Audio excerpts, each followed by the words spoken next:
Nissan a attendu plus d'une décennie avant de commercialiser une seconde voiture électrique de grand volume. Après la pionnière Leaf, primée à de multiples reprises, est-ce que le SUV Ariya est prêt à prendre la relève? Le résultat est en tout cas probant à défaut d'être novateur. Sur le papier, l'Ariya est prédisposée à être une grande routière vu son imposante batterie de 87 kWh net. Nos mesures le confirment avec près de 400 km d'autonomie sur autoroute et 505 km sur le parcours normé RDE TCS.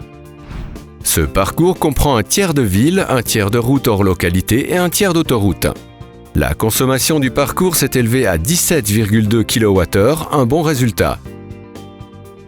Pour y parvenir, ce crossover surfe régulièrement en roue libre. Il est néanmoins aussi possible d'opter pour le mode pédale de frein virtuelle qui freine au lever du pied. La puissance de recharge avec superchargeur est correcte avec 130 kW de puissance maximale et est complétée par un chargeur embarqué de 22 kW.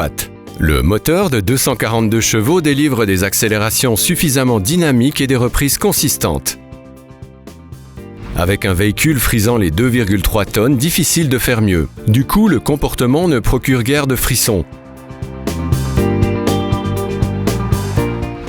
Dans les virages serrés, la masse se fait vite ressentir, mais ce SUV reste peu enclin au roulis, grâce notamment au système de contrôle de l'assiette. Le comportement se veut donc rassurant et cela se confirme par le freinage efficace de ce mastodonte. La direction est suffisamment consistante et cette traction manifeste peu d'effet de couple au volant. Son rayon de braquage est correct au vu des dimensions.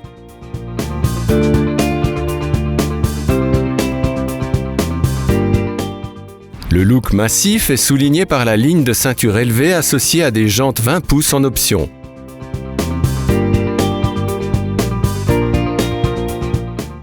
Les inserts noirs et le panneau noir lissé lui confèrent un look classe et rassurant. À l'arrière, le pavillon incliné au caractère crossover est ponctué d'un large becquet. Accessible via un grand haillon à la large découpe, le coffre à l'architecture régulière est pratique mais la capacité est moyenne pour un véhicule de ce gabarit. La charge utile est relativement faible et le poids à vide élevé.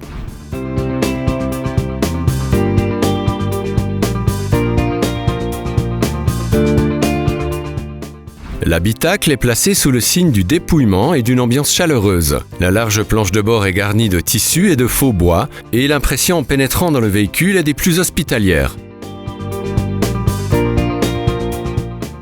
La dalle numérique regroupe 2 écrans et la navigation se fait de manière intuitive.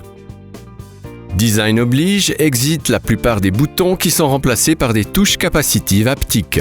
Ces dernières envoient un retour d'information sur le doigt lorsqu'on les actionne et elles s'intègrent dans les éléments du mobilier. Le volant est quant à lui équipé de touches multifonctions pratiques. La grande console centrale électrifiée fait un peu gadget et n'apporte pas un réel plus en termes de confort.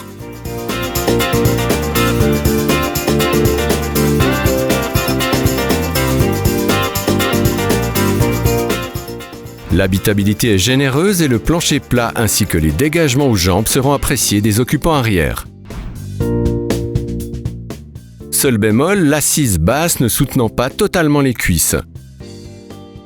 Néanmoins, le confort de marche est au rendez-vous pour cette routière grâce à un bon filtrage des inégalités de la route et un niveau sonore modéré. La totalité des assistances à la conduite sont fournies de série et de nombreuses commodités sont déjà incluses dans la version Advance. Le prix est dans la norme du segment et les coûts d'exploitation sont intéressants. La batterie est garantie 8 ans ou 160 000 km. Le TCS, avec sa plateforme de recherche auto, permet de comparer l'empreinte carbone de nombreux véhicules. Voici le Life Cycle Analyse du Nissan avec une durée d'utilisation de 200 000 km en Suisse.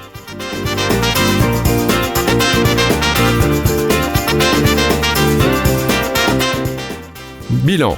Nissan revient au premier plan et nous propose une grande routière électrique crédible. Le confort de roulage et l'ambiance intérieure sont agréables. En revanche, l'Ariya ne propose qu'un volume de coffre moyen et une charge utile faible. La largeur du véhicule peut poser des problèmes au quotidien.